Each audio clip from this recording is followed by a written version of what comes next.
Selamat sore teman-teman sekalian. Sore. Selamat sore Mbak BK. Sore Bapak Faiz, apa kabar? Sehat Baik. Bapak? Surabaya bagaimana? Surabaya syukurnya memang masih terdampak pandemi seperti wilayah Indonesia pada umumnya ya Pak ya. Cuma kegiatan ekonomi sekarang sudah mulai berjalan dengan baik Bapak. Di Oke. PPKM level 3 Ini Bandung cerah di sini. Surabaya cerah. cerah Pak, tidak ada mendung sama sekali.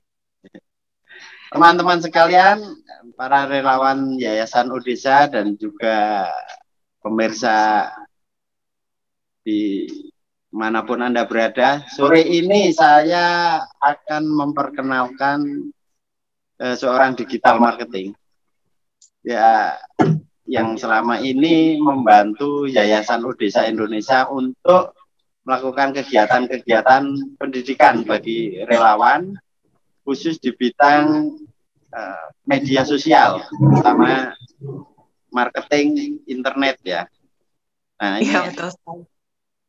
dulu Mbak BK ini kami kenal lewat pertemuan di media sosial juga, dan kemudian nyambung dengan teman-teman di Yayasan Odesa sehingga pernah berkesempatan memberikan pelatihan beberapa hari ya, waktu itu banyak sekali. Saya mengucapkan terima kasih kepada Mbak BK. Terima kasih juga Pak Faiz. Wakili seluruh pengurus Yayasan Odesa telah membantu kegiatan pendidikan di Yayasan Odesa Indonesia. Dan ini dulu waktu itu saya berpikir kalau pandemi tidak lama, saya ingin mengundang Mbak BK untuk langsung memberikan pendidikan di Bandung. Tapi sepertinya waktu itu sampai sekarang belum bisa. Jadi kita betul, Pak. Kalau terlalu lama menunggu, nanti kegiatan-kegiatan juga nggak produktif. Nah, kami temui lagi lewat internet ya. Mbak BK ini nama lengkapnya Claudia Benita Kusuma. Di Surabaya tinggalnya, seorang digital marketing, memiliki pengalaman-pengalaman tentang analisa marketing, terus perencanaan bisnis, dan juga masalah pelayanan terhadap konsumen. Nah, ini ilmu pengetahuan ini akan terus kita serap, kita dapatkan dari Claudia Benita untuk kelangsungan pendidikan, bukan hanya untuk relawan, tapi nanti untuk juga teman-teman yang ingin belajar digital marketing. Karena saya pikir waktu dulu presentasi sudah sangat bagus. Ukuran bagusnya itu apa? Mudah dari 12 peserta itu merasakan manfaat yang luar biasa dari kontribusi Mbak BK ya. Jadi sore ini saya juga ingin mengabarkan kepada Mbak BK kalau nanti kita akan membuat semacam sekolah digital. Jadi saya harapkan Mbak BK juga ikut berkontribusi pada rintisan kebutuhan sekolah digital ini. Siap, Pak. Saya tidak lama-lama untuk mengantarkan ini, Mbak BK, silahkan disampaikan dasar-dasar digital marketing untuk teman-teman sekalian. Baik. Pertama-tama saya ucapkan dulu kepada Pak Faiz sudah mengundang saya hari ini. Saya kenal Pak Faiz juga kebetulan seperti yang disampaikan Pak Faiz tadi lewat LinkedIn, lalu mengenal Odesa lebih jauh, Odesa itu apa, karena memang saat sini kan saya tinggal di Surabaya, jadi tidak terlalu mengetahui ada kegiatan Odesa di Bandung waktu itu. Lalu diperkenalkan Pak Faiz dan teman-teman di Odesa, baik relawan maupun pengurus yayasan, ini sangat mulia sekali ya Pak ya. Jadi memang pengembangan gimana cara kita mengembangkan SDM untuk menuju masa Indonesia yang lebih baik lagi ke depannya itu sangat diperlukan, apalagi daerah-daerah terpencil dan terpinggirkan dan tidak terjamah oleh pemerintah maupun masyarakat daerah pun kadang-kadang tidak diperhatikan karena sekali lagi pinggiran kayak gitu. Tapi kita harus memahami bahwa kalau bukan kita sebagai masyarakat Indonesia yang berkontribusi untuk kemajuan pendidikan, kemajuan sumber daya manusia, dan hanya mengandalkan pemerintah, saya rasa agak susah ya Pak ya, karena banyak sekali fokus-fokus yang tidak tercapai oleh pemerintah, fokus-fokus di pengembangan daerah-daerah terpencil dan terkecil. Mungkin ada beberapa daerah yang dikembangkan pastinya, tapi tidak menutup kemungkinan bahwa memang ada daerah-daerah yang memang terpinggirkan dan belum terjamah seperti itu. Apalagi daerah-daerah kabupaten dan desa yang walaupun di Bandung sebenarnya dekat ya dengan pusat pemerintahan ya, tapi pasti ada Pak, pasti ada. Belum terlalu merata lah anggapannya.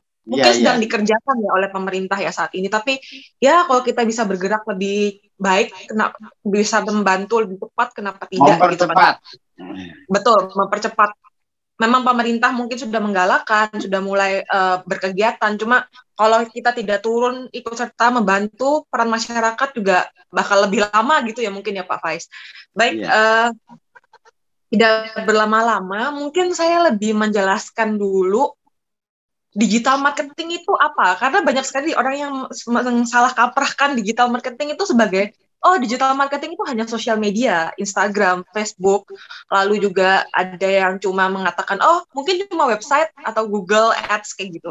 But digital marketing itu sebenarnya adalah suatu kegiatan pemasaran atau katakanlah promosi sebuah brand atau merek yang menggunakan media digital atau saat ini kita menyebutnya internet. Karena kita ada di revolusi industri 4.0 menuju 5.0 ya, di mana 5.0 nanti akan lebih banyak kontribusi, lalu kolaborasi kayak gitu.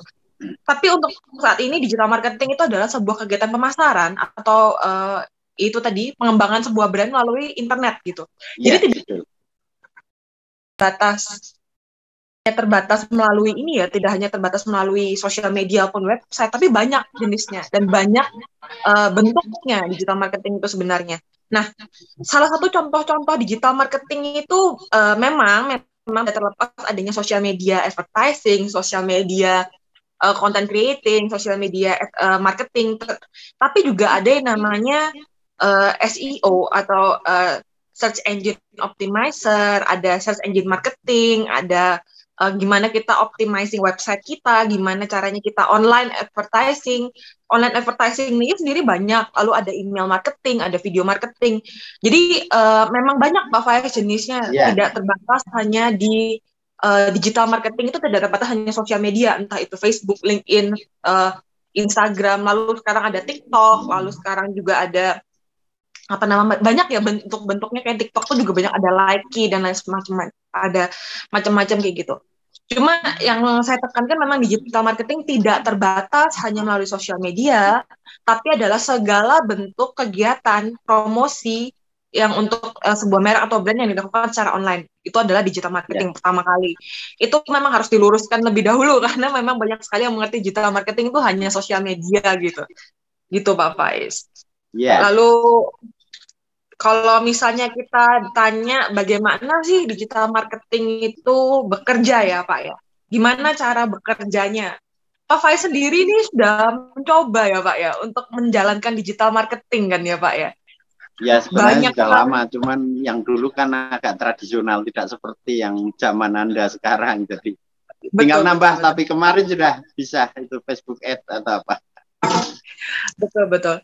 Jadi digital marketing itu kalau misalnya, tapi sebelum kita masuk ke bagaimananya, mungkin banyak yang bertanya-tanya, kenapa sih kita harus belajar digital marketing gitu ya Pak ya? Kenapa kita harus mengerti mengenai digital marketing? Padahal kan sekarang kalau misalnya sekarang kita nggak ada corona, mungkin bisa menjalankan digital marketing biasa ya, marketing offline gitu ya Pak ya, kayak guerrilla event dan lain-lain sebagainya. Tapi digital marketing ini kenapa sangat cepat berkembang ya? Pertama, memang keadaan memaksa kita untuk melakukan digital marketing karena berkaitan dengan pandemi tentunya. Adanya COVID-19 pastinya menghambat pemasaran offline ya Pak ya, sehingga kita harus berpindah ke online. Tapi bukan cuma itu teman-teman atau para penontonnya Odesa ini, kita bukan hanya bergantung pada online sebenarnya, bukan hanya karena COVID jadi digital marketing jalan, bukan itu.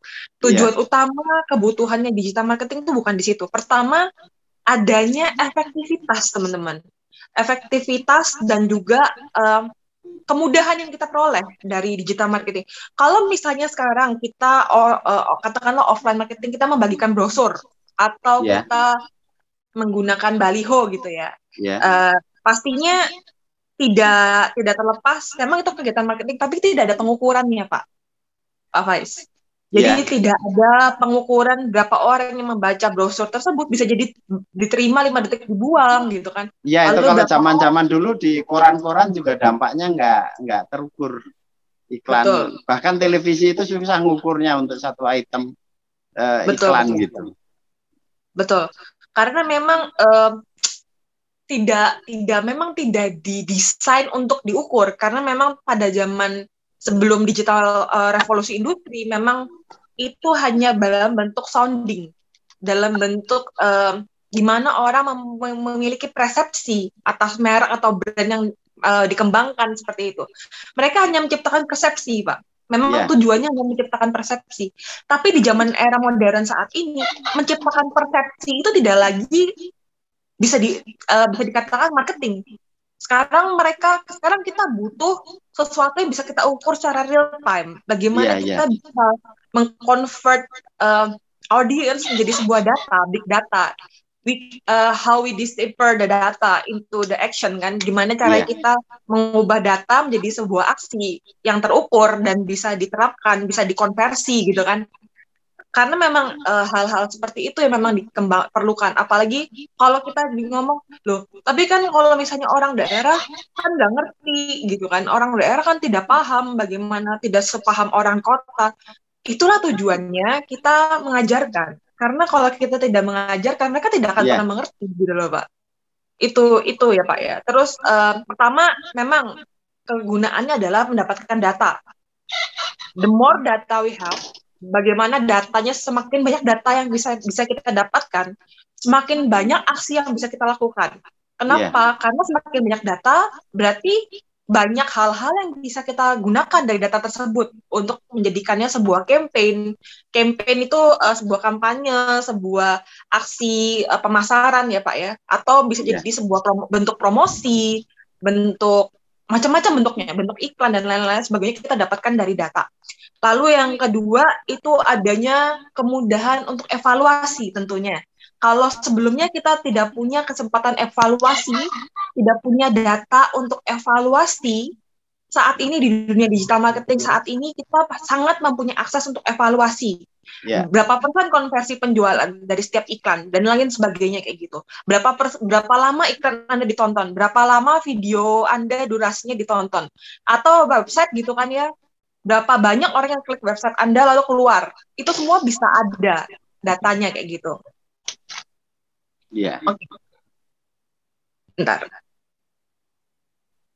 Nah, lalu ada juga bagaimana kita mengetahui hasil kegiatan pemasaran media online kita, gitu kan ya, Pak ya. Jadi memang banyak sekali hal-hal yang bisa kita dapatkan dari digital marketing ini. Selain data, lalu juga kemudahan evaluasi, kita juga bisa memperbaiki tentunya dari evaluasi tersebut, memperbaiki bagaimana kita mengolah bentuk informasi marketing kita kepada masyarakat, bagaimana itu lebih efisien, jangkauannya lebih luas, lalu juga bisa dikatakan lebih murah ya daripada kita menggunakan murah karena bisa mengatur diri sendiri. Betul Bapak. Jadi memang murah itu didapatkan dari bagaimana kita lebih mendapatkan market yang targeted ya Pak, yang lebih jelas ini market kita gitu loh. Kalau dulu kan kita nggak semuanya hantam rata, mau market kita mau nggak semuanya dapat gitu kan. Tapi digital marketing ini kita bisa let's say 40% mungkin lebih efektif gitu loh. Dalam target market kita menyampaikannya lebih gampang. Karena memang walaupun kita melakukan advertising pun lebih jelas kan audiensnya, lebih kita bisa atur, lebih terfokus untuk untuk interaction-nya, lalu interest-nya apa kayak gitu. Itu bakal membantu kita sekali dalam menggunakan dalam menentukan market kita tuh siapa, dan itu lebih efektif kayak gitu. Lalu selain itu juga digital marketing ini bisa membangun nama brand yang lebih baik ya. Berapa banyak brand-brand lokal, kita tidak ngomong brand-brand luar ya, brand-brand lokal saja yang membangun brandnya dari nol, itu bisa jadi brand yang besar se-Indonesia hanya melalui dengan digital marketing. Bagaimana membuat mereka bukan hanya brand tapi membangun cerita, membangun komunitas di sosial media, bagaimana mereka membangun sebuah kerjasama dalam lingkungan digital marketing dengan para lokal bisnis, dengan para UMKM, dan itu sangat membantu ekosistem ekonomi di Indonesia pastinya ya Pak ya. Iya, pasti.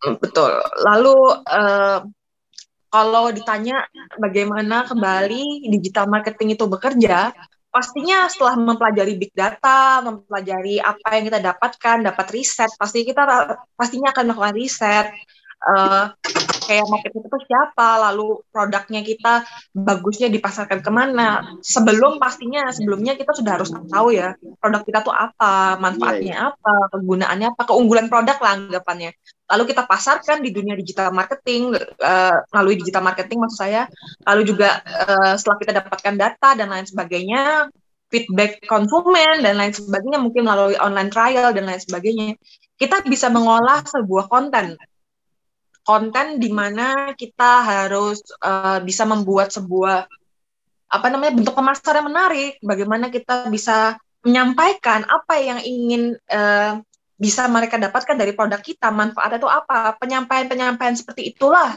yang nantinya akan membentuk persepsi masyarakat terhadap brand kita, kayak gitu.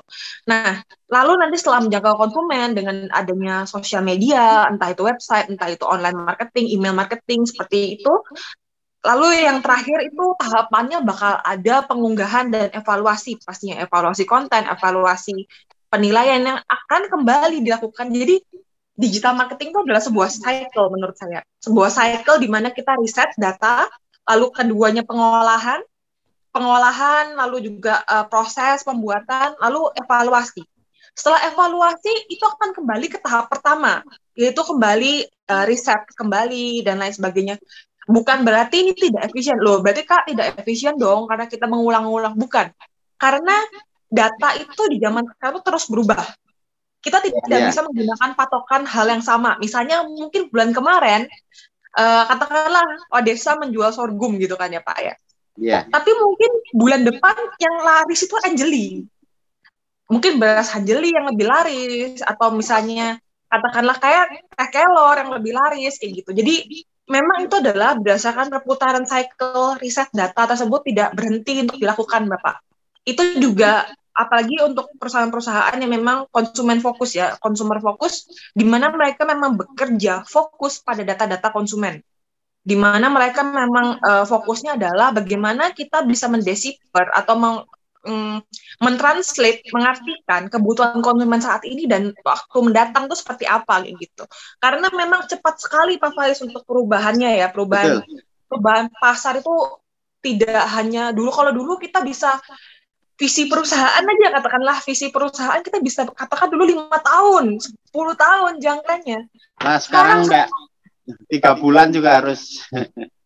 Betul. Kita harus lebih agile untuk saat ini ya. Agile ini bukan berarti pindah-pindah cemplok-cemplok gitu, bukan ya.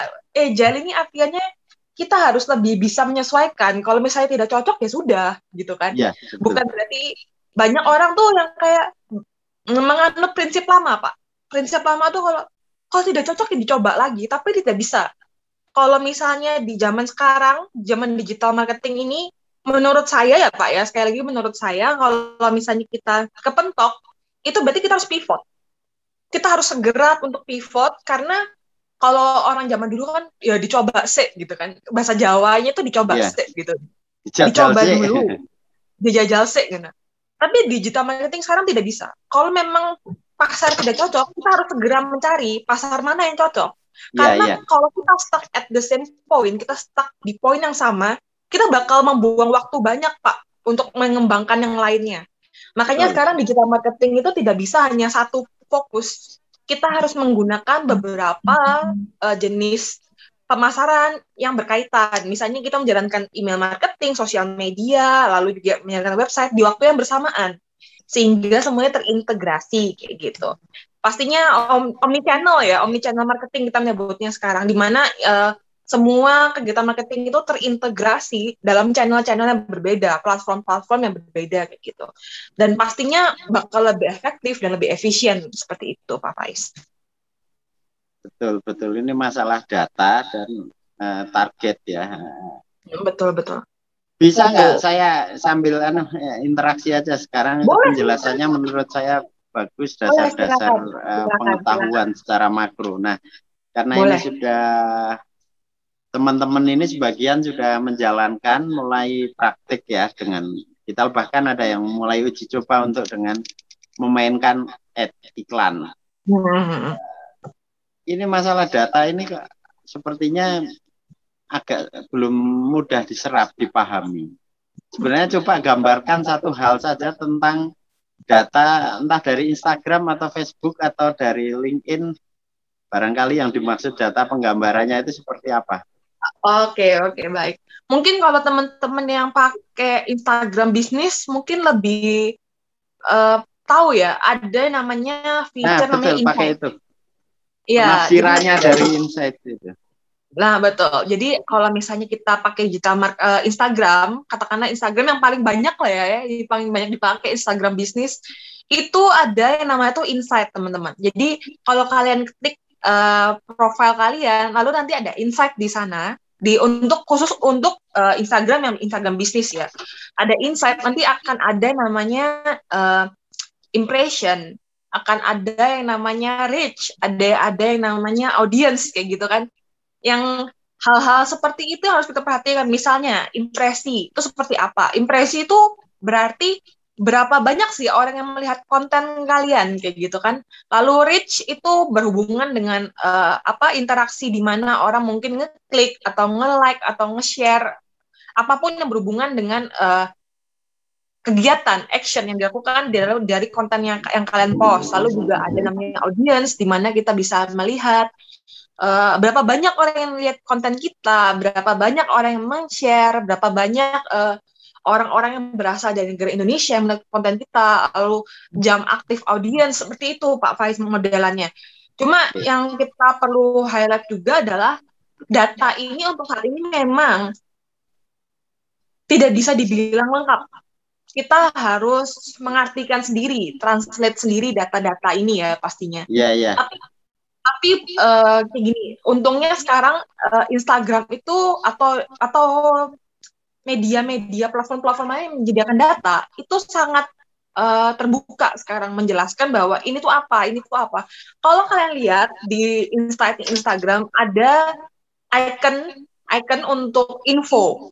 Jadi kalau kalian lihat info ada bulatan kecil bertuliskan i kayak gitu di Instagram bisnisnya, itu kan bisa memahami bahwa oh ini artinya ini, oh ini artinya ini. Jadi kita bisa belajar atau bisa melihat YouTube, bisa melihat bisa menggoogle apa sih yang dimaksud dengan pengertian-pengertian insight itu, karena sekarang sudah sangat terbuka ya Pak Faiz. Jadi semua orang sudah banyak sekali yang memprovide. Masalahnya begini Mbak, itu informasinya terbuka, rinciannya juga ada, termasuk di Facebook Ad. Kalau saya kan ngelolanya Facebook Ad, bukan Instagram atau yang lain.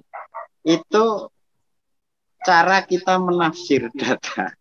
Jadi bukan datanya yang tidak ada, datanya terbuka, transparan semua. Tapi bagaimana kita membaca data ini?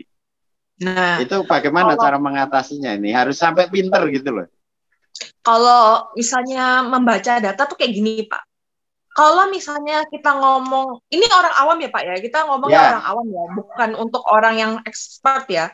Kalau orang awam, gimana caranya kita decipher data, atau kita membaca data, atau mentranslatekan data? Memang itu tidak mudah Pak Faiz. Harus melakukan sebuah sekolah, atau katakanlah pendidikan khusus ya Pak ya. Karena memang tidak bisa untuk, bukan tidak mudah Pak. Kalau orang ngomong sekarang mudah kok digital marketing, enggak. Menurut saya untuk orang awam yang benar-benar tidak pernah mengutak-ngutik untuk membaca data itu bukan sesuatu yang mudah pastinya. Banyak sekali yang salah kaprah mengatakan digital marketing gampang untuk dipahami, lalu memang ada datanya. Tapi kalau Pak Faiz tanya untuk membaca data, itu memang harus kita ada Pak, namanya Google Business Garage, tapi kesulitannya satu, dia disediakan dalam bahasa Inggris. Tidak ada yang bahasa Indonesia. Jadi kalau kita mau transfer data tuh seperti apa? Contoh konkretnya seperti ini. Misalnya kita mau ngepost ngepost sebuah post, contohnya aja ya Pak ya. Salah satu atributnya itu adalah jam posting. Kita pikir, oh jam posting sekarang jam berapa aja, oke kok. Pokoknya ada yang nonton, udah gitu kan. Tapi sebenarnya kalau kita lihat di invite, ada namanya jam aktif audience. Nah, jam aktif audience ini yang nantinya akan kita gunakan, gimana caranya kita untuk menggunakan mempost konten-konten kita di jam-jam tersebut, di mana orang-orang paling aktif, di mana orang-orang paling banyak interaksi di konten kita. Itu kasus di Google atau kasus Facebook, Instagram yang dibaca lewat Google? Kita pastinya menggunakan base-nya memang Facebook, Instagram yang dibaca oleh Google. Oke. Memang paling pasti ujung-ujungnya itu kita akan berarti ke Google ya Pak ya, karena the data itself, even Facebook, Instagram itu jadi satu sama Google datanya kayak gitu. Mereka bakal integrasi data itu gitu loh. Makanya kenapa kita sekarang buka aja, kita Google aja ya, kita Google kayak Tokped gitu ya, kita Google katakanlah Teh Kelor gitu kan. Nanti di Instagram itu bisa jadi yang disuggestion, konten yang disugesti untuk kita adalah Teh Kelor. Yeah. Mereka bisa tahu itu seperti itu Pak. Tapi untuk kalau Pak Faisalnya penggunaan data seperti apa, saya pikir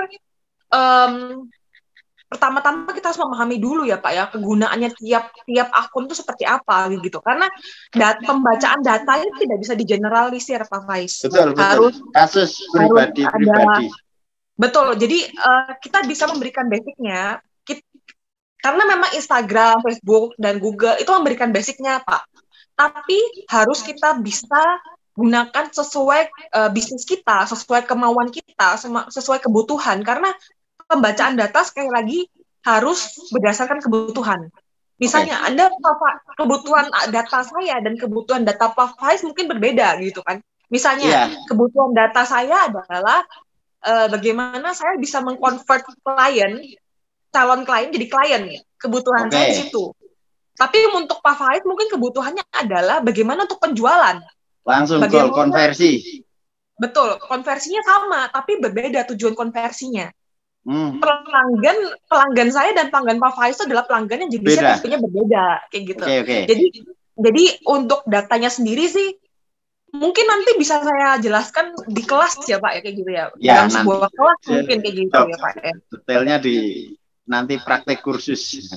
Betul. Tapi paling tidak begini, ini kan ada pertanyaan. Kalau waduh baca data aja susah, ternyata sudah.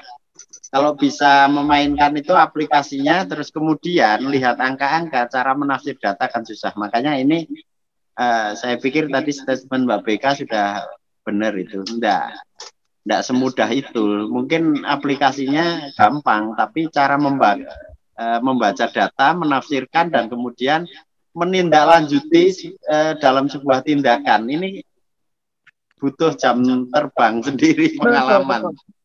Nah, rata-rata keumuman yang belajar seperti itu sampai mahir data sebagai panduan kerja berapa lama Mbak Beka?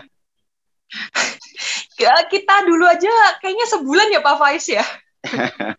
Jangan direlatif-relatifkan, kasih gambaran umum lah. Kalau nanti ada yang setengah bulan pinter ya syukur. Tapi kalau ada yang lelet sampai 1 tahun nggak paham-paham ya biarin. Kebanyakan sebulan ya Pak Faiz ya. Sebulan harus intens secara sebulan. Ada orang yang mungkin seminggu paham ada. Tapi rata-rata mungkin secara dalam ya Pak Faiz, supaya kita bisa benar-benar memahami dan mengintegrasikan itu ke dalam bisnis kita, itu mungkin perlu waktu 1 bulan sampai 3 bulan. Begini Mbak Beka, praktis saja. Saya kalau nanti membuka kelas lagi, Mbak Beka mau ngurusi ini, problem pas data ini akan yang paling pelik karena saya juga merasakan. Betul. Ya saya bisa yang Facebook itu dalam waktu katakanlah 2 bulan dengan agak santai itu 2 bulan. Tapi kan sudah ada bekal-bekal analisis sebelumnya, termasuk analisis metrik-metrik lain. Nah, apa saya bisa membantu pelatihan pembacaan data itu kira-kira apa saja yang harus dipasok sebelum nanti dia kursus sama Mbak Beka untuk ngikuti analisis metrik Facebook, Instagram, sekaligus Google ini satu paket. Kalau menurut saya itu lebih efektif, walaupun mungkin butuh waktu misal 3 hari khusus gitu. Tapi nanti dengan catatan saya bekali dulu landasan-landasan sebelumnya. Gitu. Yang dibekalin adalah pengertiannya dulu, Pak Faiz. Pengertian masing-masing metrik kayak gitu. Pengertian tentang pengertian metrik. Tentang metriknya. Iya. Karena ini anggaran berapa puluh miliar pun bisa jebol kalau keliru menafsir data. Betul. Iya kan? Oke, betul, tentang metrik. Jadi dasar-dasar metrik. Itu kalau yang dilatih saya kasih panduan pakai Facebook Ads itu udah cukup itu.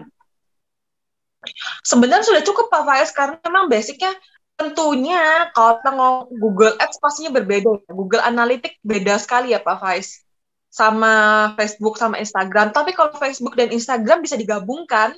Tapi kalau Instagram Google sama, Analytics, ya memang dari situ. Kalau yang dengan Google itu variabel perbedaannya letaknya di apa saja? Wah, kalau Google Analytics beda sekali Pak Faiz. Ada CPC, ada ATC, lalu juga ada bounce rate dan lain sebagainya, dan itu tidak ada di Instagram kayak gitu. Lagi pula konversi geografisnya lebih jelas, lalu juga ada kan memang ada interaction per konten dan lain sebagainya. Cuma yang untuk Google Analytics kan lebih kompleks ya Pak Faiz ya. Dan itu lebih susah menurut saya kalau Google Analytics untuk pembacaan datanya kayak gitu Pak. Oke, tapi itu nanti bisa selesai dengan proses saya pikir, karena itu betul. Harus berkelanjutan gitu, Pak. Data ini kita akan masuk pada ini teman-teman kita yang mahasiswa kan rata-rata juga bukan dari mahasiswa teknik atau apa dan apa bisnis seperti Anda gitu loh. Begitu keluar fakultas agama, ada yang soskol, ada yang apa yang harus ditekankan terlebih dulu mereka ketika mengambil peran sebagai manusia digital. Ini ilmu hidup, menghadapi itu nggak gampang. Sama kita menghadapi pekerjaan baru yang tadinya tidak masuk perusahaan ke masuk perusahaan, kan harus mengubah mindset, harus menyesuaikan, adaptasi dan lain sebagainya. Nah itu lebih penting ilmu ini ketimbang sekedar teknisnya. Kalau persiapan mental lah. Kalau misalnya persiapan mental tuh enggak juga ya Pak ya. Kalau persiapan mental itu memang diperlukan. Cuma kalau saya pribadi itu kalau yang diperlukan tuh adalah pengetahuan akan apa yang terjadi di masyarakat saat ini Pak. Itu yang paling penting menurut saya. Harus dimiliki oleh mental mahasiswa terutama ya Pak ya. Kita harus aware terhadap apa. Aware itu maksudnya bukan harus tahu segalanya, tapi kita peka akan masalah isu sosial apa yang terjadi di masyarakat saat ini, dan itu menurut saya adalah hal utama ya Pak ya dari sebuah pengolahan konten. Coba gambarkan 3 pokok. Misalnya contoh saja seperti saat ini, saat pandemi kayak gitu kan. Apa saja yang harus bisa jadi fokus utama masyarakat? Pertama, adanya sanitasi. Kedua, adanya protokol pencegahan COVID. Ketiga, kita harus mengetahui sejauh mana pemerintah itu menerapkan membuat kebijakan-kebijakan terhadap kegiatan ekonomi. Misalnya seperti itu. Lalu itu bisa kita olah menjadi sebuah konten. Misalnya, ya sekarang misalnya PPKM level 3 katakanlah kayak gitu kan ya. Nah, PPKM level 3 ini nanti seperti apa yang harus dilakukan, yang harus direncanakan, seperti itu Pak Faiz. Jadi bisa jadi, atau misalnya dalam sebuah banyak kebijakan, katakanlah kemarin ada kebijakan omnibus kayak gitu kan. Apa pengaruhnya kepada bisnis kalian? Lalu bagaimana bisnis kalian bisa membuat itu jadi lebih baik? Ini tidak hanya tergantung perpolitikan pastinya Pak Faiz ya. Cuma banyak hal-hal yang harus isu sosial yang sensitif yang bisa kita gunakan. Atau contohnya lagi seperti ini. Dalam bidang kecantikan, dalam bidang beauty, dalam bidang katakanlah banyak sekarang di Indonesia tuh berkembang UMKM lokal di daerah skincare gitu kan ya. Nah gini, yang Bagaimana? kasus konkret coba ini, yang kemarin ada nyoba-nyoba mau jualan kaos, jualan apa itu kerajinan tangan, tas, tasik, Garut, seperti itu bagaimana ini kita respon di media di media sosialnya? Nah, misalnya kayak gini sekarang katakanlah kita menjual baju ya Pak Faiz ya. Ya. Baju itu apakah inklusif untuk gender tertentu? Apakah bajunya inklusif untuk sosial tertentu, market tertentu? Karena kalau kita ngomong baju ini banyak Pak Faiz. Ada baju yang tipenya fashionista, ada baju yang tipenya daily wear, ada yang baju yang tipenya kerajinan seperti misalnya batik dan lain sebagainya. Atau misalnya kalau kita ngomong kerajinan tangan gitu ya Pak ya, apakah kerajinan tangan ini fungsinya apa? Apakah untuk aesthetical issue atau apa? Murni ya. Betul. Jadi memang kalau kita ngomong memang harus ada supply and demand-nya dulu Pak sebelum kita menjual sesuatu pastinya. Kedua, setelah jadi tadi kalau isu-isu kita kaitkan pastinya adanya namanya inklusi, apakah nanti harganya terjangkau oleh masyarakat, di mana kita harus mengetahui bahwa saat corona seperti ini, daya beli masyarakat itu seperti apa. Contohnya aja seperti itu, Pak Faiz. Lalu misalnya adanya kampanye di media sosial, apakah produk ini memberikan manfaat bukan hanya untuk pembeli, tapi juga orang-orang sekitar. Misalnya apakah ada kegiatan sosial yang berkaitan dari penjualan barang ini, kayak gitu Pak Faiz contohnya. Ini pertanyaan misal nih pemula Mbak Dika. Kalau belum punya modal, itu kan ngiklan juga nggak murah ternyata. Kalau cuma budget sehari 50.000 ya bisa saja, tapi bisanya seperti apa nanti malah boncos. Tetap siapin 2 juta, 3 juta, 4 juta, bahkan 15 juta itu. Serius ini saya tahu seperti itu. Kalau kecil bisa, tapi itu juga malah jadi berat nanti. Kalau nih mau pinter-pinteran belum punya modal, main yang marketplace non berbayar itu memungkinkan nggak? Nanti kalau sudah pertumbuhannya bagus, barulah coba-coba masang iklan gitu. Memungkinkan Pak Faiz. Dan lagi pula ini berdasarkan pengalaman saya sendiri ya, saya juga berjualan di online marketplace. Katakanlah beberapa lokal marketplace di Indonesia yang udah besar, itu harga iklannya menurut saya masih terjangkau. Dengan Rp20.000 saja, contohnya dengan 20.000. Enggak, itu bayar iklan apa? Marketplace Pak, online marketplace. Kayak seperti Tokopedia. Oh iya. Kayak gitu. Kalau itu masih terjangkau, bukan kalau masang iklan yang tadi pertanyaan saya yang dibayar di Instagram atau Facebook terutama. Itu kan butuh modal yang. Sekarang untuk rate-nya ya Pak ya, setahu saya rate-nya Instagram itu per hari adalah 50.000. Itu rate minimal. Ya. Memang rate minimal Instagram 50.000, tapi kalau Pak Faiz ngomong itu optimal apa tidak, itu kembali lagi memang tergantung keyword apa yang kita gunakan. Nah, lalu lagi terus ada juga pastinya tidak terlepas apakah kita itu demand-nya tinggi. Karena bagaimanapun kita seperti saya bilang tadi, kita harus peka terhadap masalah isu-isu yang terjadi. Kalau memang saat ini daya beli masyarakat menurun, kita mau pasang iklan yang memang barang-barang yang tidak primer ya Pak ya, katakanlah barang-barang tersier atau kerasa sekali sekarang nggak laku. Betul, pastinya ada kendala. Tidak mungkin tidak ada kendala dalam penjualannya ya, penjualan atau marketingnya pasti ada kendala. Itu yang dialamin hampir semua pengusaha di Indonesia, UMKM maupun pengusaha besar pun saat ini struggle Bapak. Jadi banyak hal yang harus perhati, mulai dari kalau orang ngomong, loh saya kan sudah pasang apps, kok gak laku, kok gak ada yang beli, kayak gitu kan. Sekali lagi pemasangan ads itu dilihat kembali. Produknya apakah produk primer, produk sekunder, lalu kita bandingkan dengan daya beli masyarakat saat ini. Memang kemarin Indonesia itu tulisannya Menteri Keuangan memang meriliskan bahwa growth-nya ekonomi Indonesia YoY 7% gitu kan. Wah tinggi sekali 7%, tapi kita harus lihat inflasinya berapa. lalu 7% itu didapatkan dari mana? Jangan-jangan cuma medis yang naik kayak gitu kan? Cuma kebutuhan medis, tapi kalau kebutuhan yang lain-lain itu tidak naik kayak gitu kan, malah tuh cenderung turun.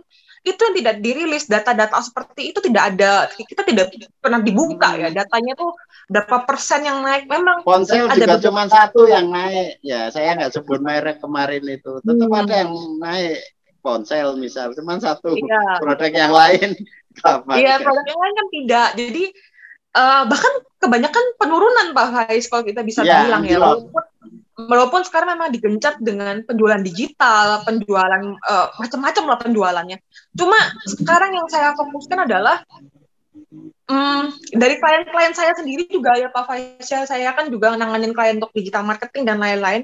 Saya edukasi dulu bahwa sekarang kondisi ekonomi tidak seperti sebelum pandemi. Daya beli masyarakat menurun. Jadi saya tidak encourage klien-klien saya untuk menaikkan budget advertising. Tapi yang saya encourage untuk klien-klien saya saat ini itu adalah pengetahuan mengenai produk dulu. Jadi nanti setelah ekonomi membaik, mereka sudah mengetahui produknya. Konsolidasi dulu. Betul, jadi mungkin nanti setelah ekonomi membaik, daya beli masyarakat meningkat, mereka mempunyai kemungkinan lebih tinggi untuk membeli produk tersebut. Saya cocok kalau musim pandemi ini memang gunakan waktu untuk menggodok akal budi. Jadi praktek-praktek membentuk pengalaman dengan cara yang seefisien mungkin, semurah mungkin. Nanti begitu pintu krisis ini sudah tertutup dan kita ganti ke dunia yang normal, kita baru bisa tempur di situ untuk berdagang lagi. Gitu. Betul. Jadi bukan berarti mandek ya Pak, bukan berarti stop nih. Cuma memang ada beberapa sektor yang penurunan, beberapa sektor yang tidak bisa dijalankan, tidak terlalu banyak demand-nya. Pasti ada beberapa sektor seperti itu. Tapi memang sekali lagi, inilah waktu yang sangat tepat untuk para brand, untuk para merek, untuk para UMKM, untuk mengevaluasi produk ini sebenarnya cocok nggak untuk dijual di Indonesia? Apakah bisa diekspor nggak ya produknya? Kalau nggak ada market di Indonesia, bisa diekspor nggak ya? Atau misalnya kita katakanlah, jangan jauh-jauh, lingkungan masyarakat sekitar aja, kira-kira tuh masih relevan nggak produk ini? Apakah kita harus ganti produknya? Inovasi apa yang bisa kita lakukan? Seperti itu, Pak Faiz. Jadi nanti saat daya beli masyarakat sudah kembali, apalagi sekarang kan Indonesia kan syukurnya ya pemerintah sangat mendukung untuk program vaksinasi. Semoga nanti di 2022 sudah banyak. Sekarang kan masih 50%, 40%-an ya Pak Faiz yang sudah vaksinasi tahap pertama. Saya belum lihat datanya yang tahap kedua. Cuma kan semoga setelah vaksinasi nanti, saat ekonomi sudah membaik, mereka bakal banyak gempuran-gempuran industri produk-produk yang lebih menarik. Nah, kita tuh prepare untuk itu saat ini. Jadi banyak orang saat ini prepare jualan tanpa mengimprove produknya, tanpa adanya evaluasi produknya selama ini tuh sudah oke apa belum, ada manfaatnya belum. Nah, saat ini tuh saat yang paling penting, Pak. Jadi kalau ngomong Instagram Ads pastinya perlu untuk penjualan dan adanya konversi ya perlu. Cuma yang paling penting saat ini adalah bagaimana kita melihat produk kita terlebih dahulu, inovasi apa yang mau dikembangkan, growth-nya gimana, kayak gitu Pak. Itu yang bisa dilakukan untuk saat ini menurut saya paling penting tuh di situ untuk para UMKM, untuk para ini ya, dari penciptaan konten dulu. Digital marketing yang bisa dilakukan untuk saat ini yang paling bagus menurut saya, bukan berarti paling benar ya Pak. Cuma untuk saat ini menurut saya paling cocok itu pengembangan konten dulu.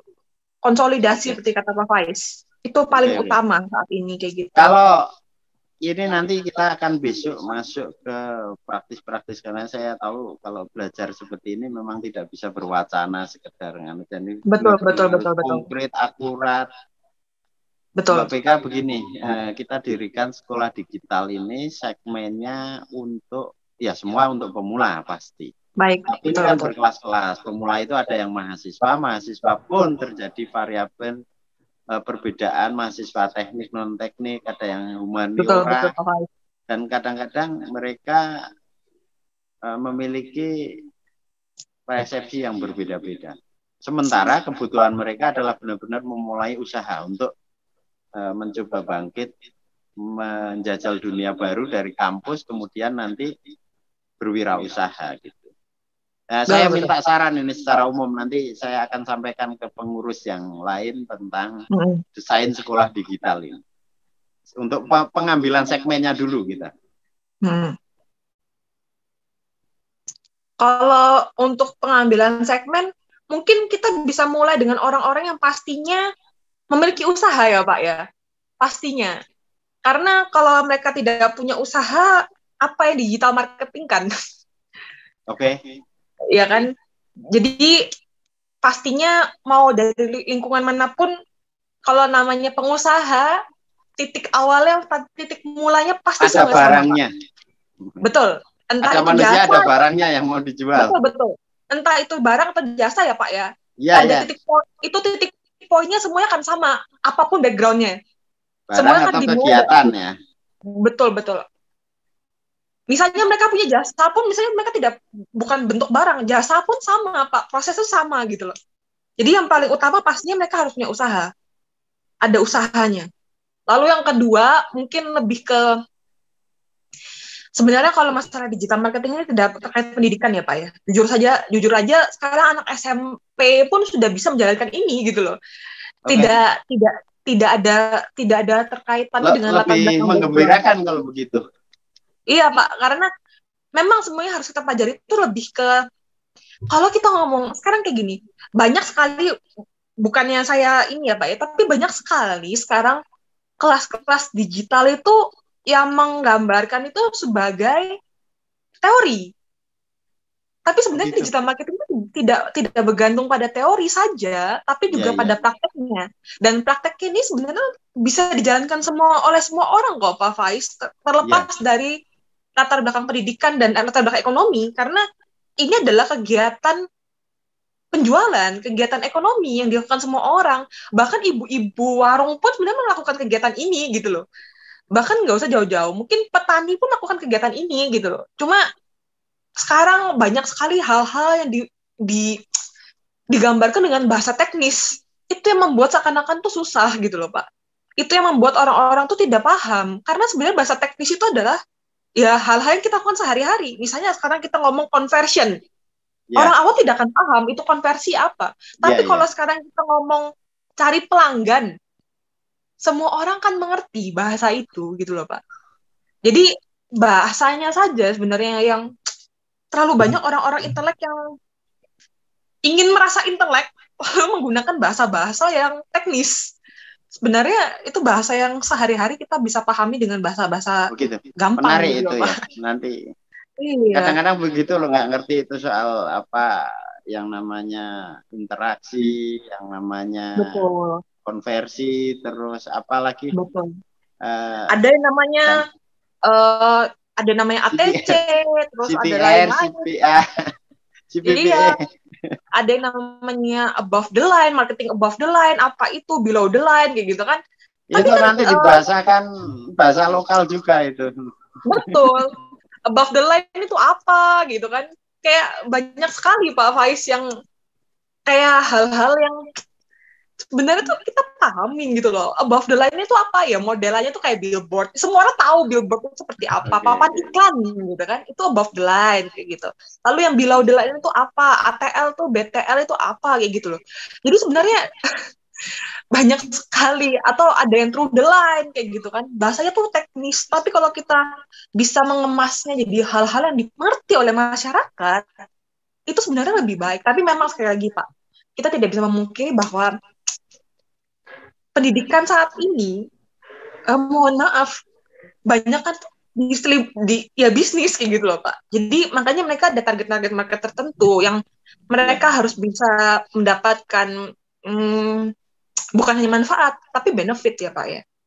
Jadi above the line itu misalnya sekarang adalah, kalau kita artikan secara bahasa Indonesia saja ya Pak ya, kalau above the line itu adalah iklan yang targetnya itu semua orang. Billboard, kan semua orang dapat ya Pak ya. Iya, Karena iya. ya semua orang bisa melihat. Below the line itu apa? Below the line adalah iklan dengan target terspesifikasi. Contohnya apa? Email, promosi. Pastinya terspesifikasi karena Pak Faiz subscribe dengan email tertentu. Misalnya seperti itu. Lalu ada yang namanya Through the Line. Through the Line ini apa? Through the Line itu gabungan antara iklan yang bisa dilihat semua orang dan iklan yang spesifik. Contohnya apa? Ya tadi ada advertising, Instagram, dan lain sebagainya, 360 marketing. Apa namanya? Bagaimana orang-orang lebih aware dengan kegiatan marketing seperti ini, istilah-istilah seperti ini, itu sebenarnya bisa kita ajarkan. Tidak harus orang-orang memahami bahasa teknisnya ya Pak Faiz, tapi lebih gimana masyarakat awam, orang-orang yang mohon maaf, mungkin pendidikannya tidak terpenuhi, kebutuhan primernya saja mereka susah, apalagi pendidikan gitu kan. Itu sebenarnya bisa kita ajarin dengan hal-hal seperti ini. Cuma kebanyakan intelektual tuh terlalu ingin terlihat intelek, jadi mereka menggunakan bahasa-bahasa teknis sehingga tidak semua orang paham gitu. Seakan-akan itu jadi susah gitu loh. Padahal tapi memang kalau kita ajarkan secara perlahan, kita ajarkan dengan detail, lebih ke bukan cuma teknis dan teori, cuma langsung fokus ke bagaimana mereka eksekusi. Betul. Gimana cara eksekusinya pasti mereka paham Pak Faiz. Saya nggak usah jauh-jauh. Saya sebagai digital marketing dengan orang yang jualan di toko kelontong, ya Pak ya. Kadang-kadang itu mereka lebih paham bagaimana cara menjual daripada saya. Karena mereka melakukan itu setiap hari, Pak Faiz. Iya, jadi peneliti setiap hari, paham, pengamatan, perilaku orang. Yang suka nawar tapi nggak jadi beli. Ada yang cuma melihat langsung bayar. Itu sudah, itu kan call to action-nya jelas, ada yang tidak jelas. Ada di dunia nyata itu. Betul. Karena mereka paham Pak Faiz, mereka lebih paham. Kita kan kalau digital marketing kan maya. Memang itu membantu sekali lagi saya bilang ini membantu dalam hal luas lingkup dan ada datanya. Jadi kita bisa translate itu ke action. Tapi kalau kita ngomong masalah action, penjualan itu seperti apa? Mungkin orang-orang yang berjualan di pinggir jalan pun lebih paham. Oke. Mereka tahu orang itu penting nanti kalau di sekolah. Saya setuju itu. Orang-orang lapangan ini sekalipun mungkin secara teori itu nggak menguasai dengan rumus-rumus textbook, tapi mereka kan paham lapangan, paham realitas. Betul. Nanti ikut disertakan di dalam setiap pelatihan itu, misal penjual apa ya. Asal mereka bisa menceritakan secara rinci ya tentang keadaan pasar dan terutama perilaku konsumen itu yang menarik. Itu. Contohnya seperti ini Pak Faiz, saya kasih contoh konkret saja deh. Sekarang kayak gini. Nasi goreng, penjual nasi goreng tek-tek keliling itu Pak. Iya. Mereka tahu loh jam-jam orang lapar itu jam berapa Pak Faiz. Mereka tuh kelilingnya tuh di jam-jam orang nyari makanan. Iya. Itu adalah contoh deciphering atau translating data dari audiens. Yeah. Mereka ngerti Pak Faiz, cuma ya itu tadi, cuma bahasa-bahasa teknisnya aja yang sekarang harus kita pelajari. Tapi sekarang lalu katakanlah orang yang berjualan daerah kantoran, mereka tahu audiens mereka tuh butuh makanan di jam berapa, jam 12 siang. Itu yang mereka gunakan kan. Sama sebenarnya basic itu sama penjualan seperti itu tuh sama, cuma bahasa teknisnya aja yang mereka tidak pahami itu gitu. Mereka tidak mengerti audiens, tapi kalau mereka ditanya, Pak, orang makan jam berapa sih? Oh, jam 12, non paling ramai jam 12. Mereka tahu itu gitu loh, Pak Faiz. Oke. Itu, seperti itu contohnya. Mbak Beka, kembali. Nanti kita ke desain sekolahan itu. Kalau kurikulum yang disusun itu berapa kurikulum kira-kira? Apa materi-materi, tahapan-tahapan yang perlu katakanlah dalam pelatihan itu 1 bulan gitu. 1 bulan maksudnya mau tiap hari atau tiap? Kalau tiap hari nggak bisa ya Pak Faiz, pasti orang-orang belenak. Otaknya udah panas duluan pasti. Biasanya mungkin kita mungkin per minggu ya Pak, tapi per minggu tuh mungkin 2 kali kayak gitu. Jadi tidak terlalu jauh jangkanya. Jangan terlalu lama nanti. Betul. Jangan terlalu lama, 2 kali seminggu itu sudah optimal menurut saya Pak Faiz. Dengan materi mungkin sekitar Kalau untuk sosial media saja mungkin 3 kali pertemuan, 4 kali pertemuan, lalu sisanya untuk belajar SEO atau belajar Google Analytics seperti itu, Pak Faiz. Kita Iya, ya. geser Jadi ke tema lain. boleh, Bapak. Silakan. Kira-kira untuk bidang usaha itu nanti yang mau ikut pelatihan itu butuh klasifikasi tertentu dulu nggak? Kalau mereka sudah punya usaha ini, atau semuanya akan kita cover? Mungkin kita bisa dibagi, Pak. Mungkin ada usaha yang sudah berkembang lama dan usaha baru. Bukan, maksudnya kalau jenis. Kalau jenis usaha mah kita tidak ini ya, Pak ya. Bebas saja ya. Bebas. Cuma yang dibedakan itu adalah mereka usahanya sudah lama atau usaha baru. Pastinya beda. Gitu. Asal Karena jangan narkoba ya. Iya, Bapak. Usahanya yang halal ya. Oke. Usahakan yang halal gitu. Oke, jadi Cuma lama dan jenis usaha terserah kayaknya, dan Pak. baru ya. Tapi rata-rata segmen kita mungkin mahasiswa dulu dimulai. Nanti boleh masuk ke level, kalau petani itu yang disebut petani, sebenarnya anak petani yang juga mendapat pendidikan yang SMA atau itu akan kita rekrut, kita satukan dengan mahasiswa, sama pandangan dengan Mbak Beka, itu tidak terlalu persoalan. Jadi misal lulusan SMK atau bahkan jebolan SMK dicampur dengan mahasiswa S1, S2 itu hampir tidak ada masalah sekarang. Betul. Karena asal ponselnya juga sama. Ini yang membedakan kadang-kadang jenis ponselnya sama kuota.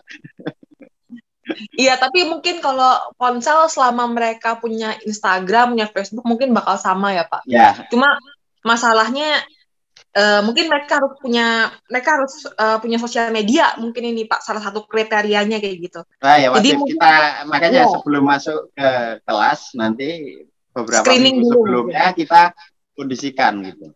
Kalau soal ponsel nanti kurang anu kan nanti akan berkembang sendiri seiring dengan betul.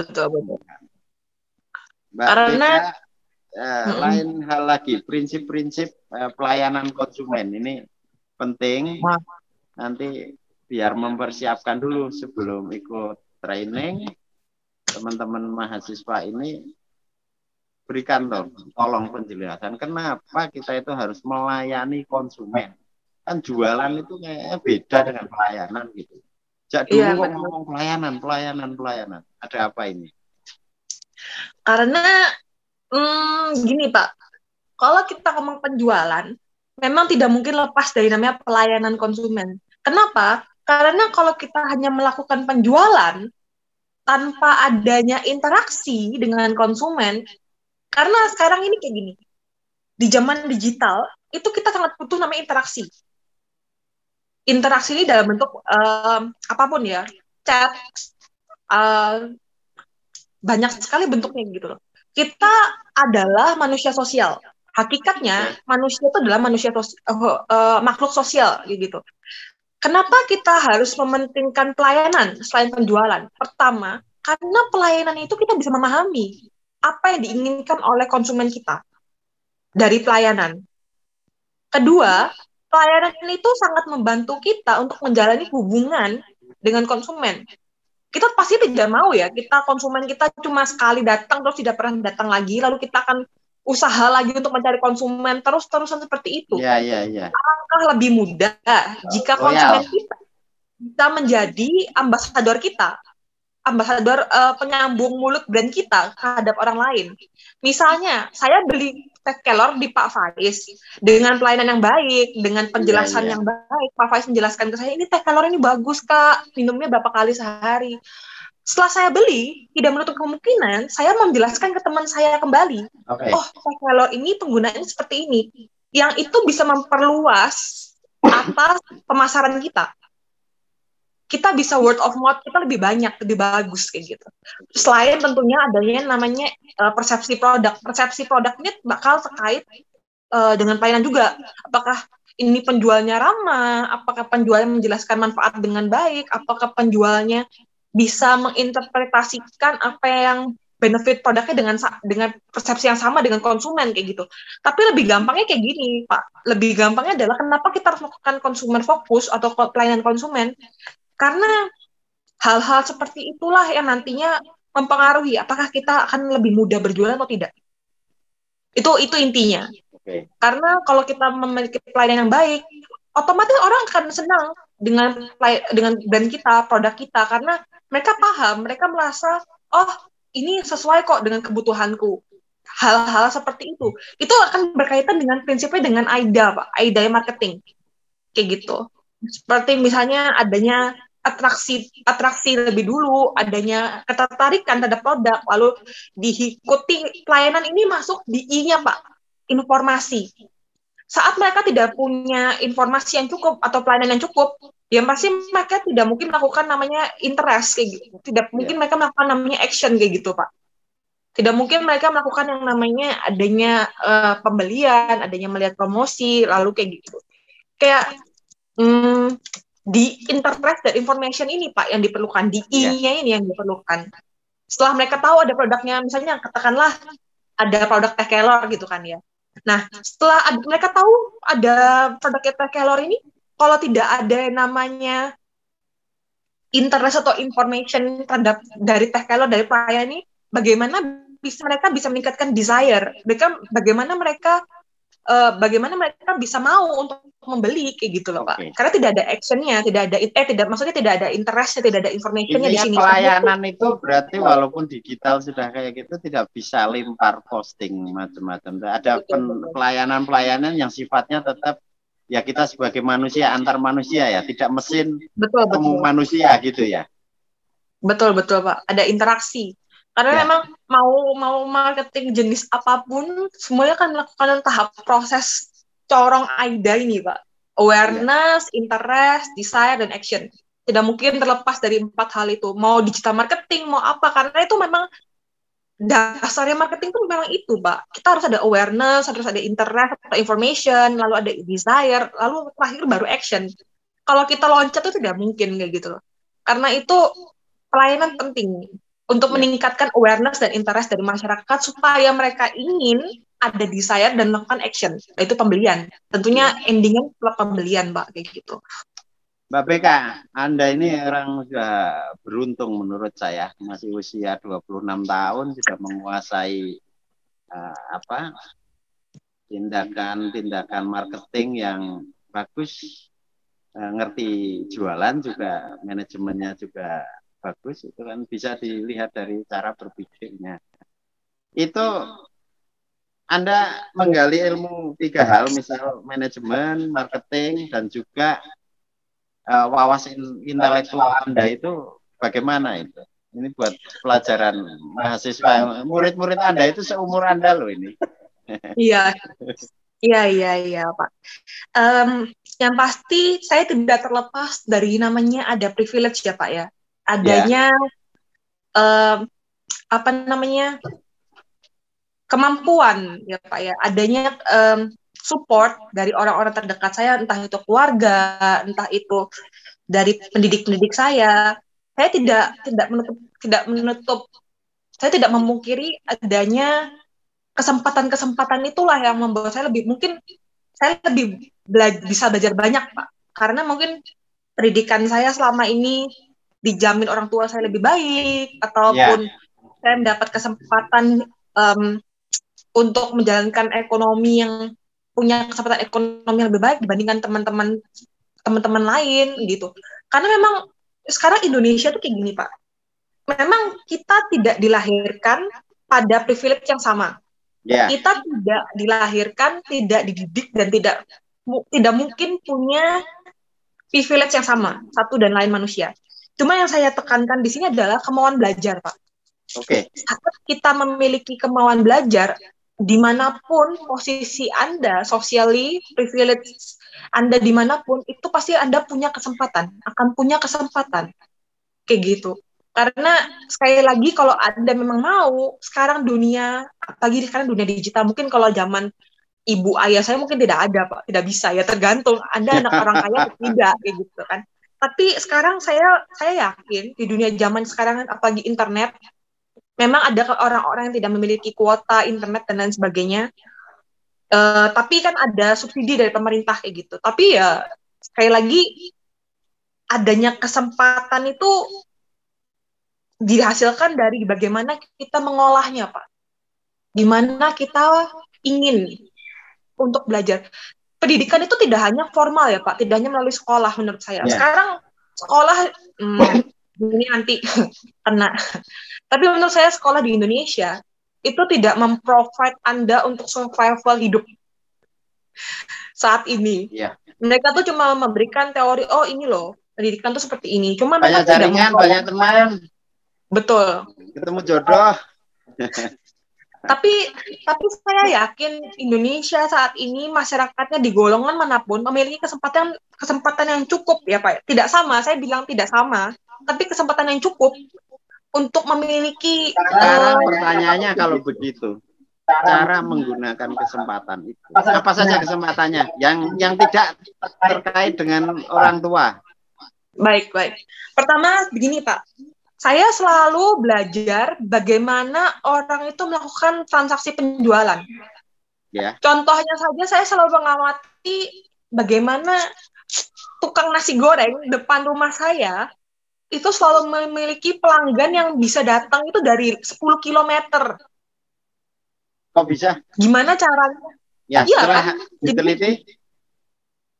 Setelah diteliti, dia ada melakukan yang namanya WA market, dia punya WA, jadi dia menyebarkan informasi itu melalui WA, Pak. Ini konteksnya tukang nasi goreng nih, Pak. Tukang nasi goreng yang notabene setahu saya, bapaknya itu cuma lulusan SMP. Cuma karena dia punya HP itu HP kecil, tapi bisa internet. Dia bisa internet HP-nya. Dia bisa internet, dia beli kuota internet, dia belajar. Bagaimana caranya saya punya WA, ini saya bisa dapat pelanggan lebih banyak. Dia belajar kesempatan itu, Pak. Jadi menurut saya kalau Anda memang mau, ada kemauan, itu pasti ada jalan. Oh, gitu. Itu, Pak. Jadi dia akhirnya bisa broadcast WA, ini ada promo nasi goreng. Nah, maksud saya kan jangan sampai keluarga yang non bisnis kemudian tetap tidak bisa bisnis, karena mayoritas sih Pak, kebanyakan bisnismen itu karena keluarganya, orang tuanya bisnis. Yang jadi pendidik juga karena orang tuanya karena pendidik. Menurun secara biologis, padahal itu bukan masalah biologis sebenarnya, kan masih bisa direkayasa gitu loh. Iya. Yang penting itu pengamatan dan keingintahuan, Pak. Kalau kita tidak melakukan pengamatan dan tidak ingin tahu, ya selamanya kita tidak akan pernah bisa melakukan hal itu. Karena kalau kita tidak ingin tahu, ya udah, kita cuma doang, tapi kita tidak ingin tahu. Itu fatal. Jadi yang pertama tuh adanya keinginan dulu, keinginan untuk belajar dulu. Kalau tidak ada keinginan untuk belajar, ya kita hanya menerima, oh ya udah, aku tidak punya pendidikan, ya udah, tapi kamu tidak ada keinginan untuk belajar lebih jauh. Gimana ya caranya? Itu kan sebagai manusia tuh yang paling utama adalah ketika kita bertanya how, bukan what, bukan apa, tapi bagaimana. Saat kita bertanya bagaimana, percaya atau tidak percaya Pak Faiz, itulah yang membawa saya banyak hal-hal yang membuat saya belajar lebih banyak. Karena saya bertanya bagaimana, bukan apa atau kenapa, bukan why atau what, tapi how. Itu yang harus prinsip itu harus diterapkan. Kalau tekun seperti itu, saya pikir bisa itu 2-3 tahun. Saya mikirnya itu butuh 5 atau 10 tahun loh. Bisa nggak itu 2 tahun gitu? 2 tahun pasti bisa Pak Faiz. 2 tahun itu bukan waktu yang singkat menurut saya. Untuk di zaman modern ini 2 tahun tuh lama Pak Faiz. Kalau mungkin 4 harus bisa dipaksa dipenet 2 tahun gitu. Betul. Kalau mungkin 5-10 tahun tuh mungkin di beberapa tahun yang belakang yang lalu. Iya, kalau zaman saya dulu belum ada ya untuk 3 ilmu itu 5 tahun begitu. Tapi sekarang 2 tahun, 3 tahun itu perkembangannya akan sangat pesat Pak Faiz. Sekarang mau butuh materi 100 itu tinggal download e-book asal baca dan pinter. Betul. Zaman saya harus ke toko buku. Itu kan. Saya cuma berharap lebih banyak tenaga pengajar yang benar-benar mengajar, tidak melihat benefit, tidak melihat adanya emang nggak banyak tenaga pengajar yang nggak benar. Ya ada lah Pak, 1-2 pasti. Yang ke oknum-oknum yang hanya mengajar untuk benefitnya. Pasti ada. Tapi tidak menurutku, pasti banyak juga oknum-oknum orang-orang, bukan oknum, orang-orang yang mengajar benar-benar karena ingin mengajar, passion itu mengajar gitu, tanpa ada imbalan benefit kayak gitu. Nah, saya berharap di Indonesia akan lebih banyak ya Pak ya ke depannya yang bisa berkontribusi untuk seperti kata Pak Faiz, mempercepat. Iya. Bagaimana kita mempercepat, mengakselerasi kemajuan digital di Indonesia. Jadi cuma tidak hanya menunggu dari pemerintah, tapi kita sebagai masyarakat itu yang harus mulai bergerak. Kalau Anda punya ilmu, ya dibagi. Tapi jangan melihat ini benefitnya buat aku apa ya? Anggap aja itu benefit buat anak cucu kita di masa mendatang gitu. Bukan Anda, cuma generasi penerus kita gitu. Kalau saya ya dengan apa yang dilakukan di Odesa ini kan sudah jalan. Pendidikan bukan hanya digital, ini yang digital kan akan kita buka sekarang dan nanti Mbak Vika yang kontributor pertama itu. Prinsipnya itu bisa tidak kita melakukan pendidikan, tapi tidak usah dikaitkan dengan finansial gitu. Karena ini masih banyak orang yang butuh pendidikan dan bahkan hitungan saya sih sederhana. Kalau mereka dipasang tarif, mungkin punya duit. Tapi yang tidak punya duit nggak bisa ikut. Kalau sudah masuk dan merasakan pun, nanti dia akan kecanduan. Kalau untuk suruh bayar itu nggak keberatan. Sebenarnya ini. Nah, ini kan soal ilmu pengetahuan belum masuk ke masyarakat secara tuntas. Apalagi yang namanya digital marketing, apalagi banyak iklan yang bombastis. Mahir internet, 24 jam, 2 minggu. Itu kan masih banyak kemakan seperti itu. Padahal ya bisa cepat, bisa tidak kan ada banyak faktor gitu. Dan cepatnya itu berapa minggu, 1 tahun atau 2 jam kan itu ada takaran-takaran yang secara alamiah itu tidak bisa dihindari. Kalau latihan digital marketing, baca materi itu ya saya pikir mustahil 2 hari selesai gitu. Memahami satu istilah, deskripsi, pola kerja, itu tetap butuh gitu.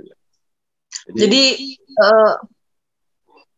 kalau menurut saya Pak Faiz ya akan lebih menarik jika sekolah ini nanti di akhirnya memiliki outcome. Jadi tidak hanya ada teori, tapi harus ada hasil dari prakteknya. Jadi mereka tidak akan diberikan sertifikat jika mereka tidak memiliki outcome. Betul. Jadi kita tidak gini Pak. Jadi kita tidak boleh hanya mengajarkan. Tapi jadi ada sertifikat tapi di luar pendidikan itu. Tapi pada praktek mereka di lapangan ya nanti. Kita harus punya penilaian Pak Faiz. Bagaimanapun kita tuh pendidikan itu tidak mungkin tidak ada penilaian. Harus ada penilaian. Harus ada performance. Ada processing. Saat processing kan berarti harus menilai. Betul. Karena semuanya tuh mau bisnis pun harus ada penilaiannya kan. Jadi menurut saya akan lebih menarik jika nanti di akhir ada penilaian tertentu di mana mereka dievaluasi atas bagaimana mereka memahami ini dan mentranslatekannya sebagai sebuah proyek. Iya. Nah, itu akan lebih berguna daripada kita hanya membuat kelas tapi tidak ada follow up-nya. Apakah orang-orang mengerti? Apakah orang-orang bisa menjalankan ini? Karena sekarang jujur aja mungkin teorinya general, tapi kan nanti penjualannya misalnya penjualannya Pak Faiz dari beras Hanjeli sama penjualan saya dari mencari klien untuk sosial media pastinya berbeda gitu loh Pak. Berbeda. Itu yang tidak boleh itu yang kebanyakan orang memang tujuannya untuk memberikan teorinya aja, cuma menurut saya tidak berguna jadinya. Jadi kurang berdasar karena tiap market itu beda gitu loh Pak. Siap, paham arah saya. Itu, ini Pak. Sepertinya sudah sore Mbak Vika. Pembicaraan kita nggak akan selesai kalau dilanjutin. Iya Pak. Menarik. Saya bangga ada orang seperti Anda, jauh nggak kenal, belum ada yang ketemu kan secara interaksi, tapi Anda sudah berkontribusi besar untuk teman-teman di Yayasan Odesa Indonesia. Saya akan perkenalkan semua nanti dengan pengurus. Tapi kalau dengan itu peserta udah pada kenal semua ya? Udah ya Yang Pak. dekil-dekil berisik itu semua. Saya juga bersyukur ketemu Fafai sama teman-teman di Odesa karena sebenarnya bukan cuma Odesa yang mendapatkan manfaat, tapi saya jadi belajar bagaimana mentranslatekan ilmu yang saya punya agar bisa berguna bagi teman-teman yang lebih membutuhkan kayak gitu. Karena kalau di kota besar saya yakin lah hampir semua orang sudah memahami ini gitu loh Pak. Cuma bagaimana kita sebagai manusia tuh berkontribusi ya Pak ya pada lingkungan, pada masyarakat sekitar seperti itu. Walaupun kita lakukannya secara online ya Pak Faiz ya. Iya. Nggak apa-apa, tapi nanti kita akan undang spesial ke Bandung kalau sudah agak enak lah. Sekarang belum begitu nyaman di sini, apalagi Bandung baru aja zona merah. Entah bulan apa nanti ke sini kita bincang bareng, belajar bareng di sini banyak teman-teman. Makin tambah jaringan, tambah akses juga. Dan ini gara-gara Mbak Beka dulu anak-anak ini mahasiswa yang di sini relawan pada pinter-pinter kan fotonya Pak. Terus ternyata yang jadi masalah adalah ponsel mereka rata-rata RAM-nya rendah gitu. Akhirnya pada minta handphone ke saya semua. Jadi diganti handphone. Iya. 13 handphone saya belikan supaya oke, asal bagus lah. Gara-gara pinter jadi malah kena beban. Ini maksudnya daripada saya membelikan orang yang tidak memiliki kompetensi, setelah dilatih Mbak Beka, ada progres ini. Melek mereka. Akhirnya saya tambahkan pelatihannya dong, fotografinya dong. Nah, fotografi bagus ya beliin handphonenya, minta yang bagus. Karena kalau resolusinya sedikit. Tapi kan bagus itu posting-posting kalau di grup sekarang. Itu semua mahasiswa yang melakukan sekarang.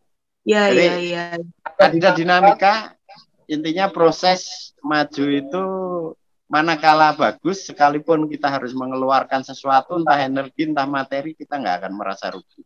Tapi kalau pengeluaran tidak ada dampak yang perbaikan, ya kita itu yang namanya bangkrut. Betul. Oke, Mbak Beka, ini hanya bincang-bincang awal untuk desain sekolah kita nanti dalam waktu dekat. Nanti kita akan tunjuk beberapa teman untuk mengeksekusi ini, dan Mbak Beka jadi pendiri di sekolah digital ini. Dan saya doakan semoga sehat sekeluarga. Salam untuk teman-teman. Sama-sama Pak, semoga Bapak juga bersambung lagi. Terima kasih Mbak Beka, selamat sore. Terima kasih juga Pak Faiz. Ya teman-teman, selamat sore. Terima kasih teman-teman Odesa juga atas bantuannya.